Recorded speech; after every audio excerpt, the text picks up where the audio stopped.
অসুস্থ বউ মারা যাবে জেনে সে তার জামাইকে জিজ্ঞেস করল, আচ্ছা, আমি মারা যাবার কতদিন পরে তুমি আর একটা বিয়ে করবা?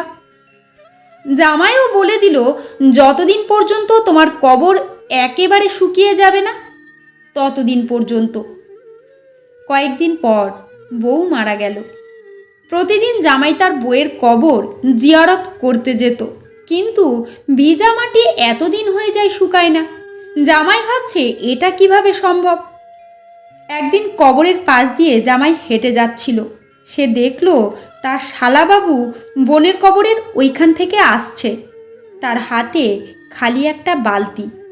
সে শালাকে প্রশ্ন করল, কি রে, হাতে বালতি নিয়ে কি করিস? শালা বলল, আমার বোন মারা যাবার আগে আমাকে বলে গেছিল প্রতিদিন ওনার কবরে পানি ঢালতে, এতে বুঝি আমার বোনটা কবরে শান্তি পাবে।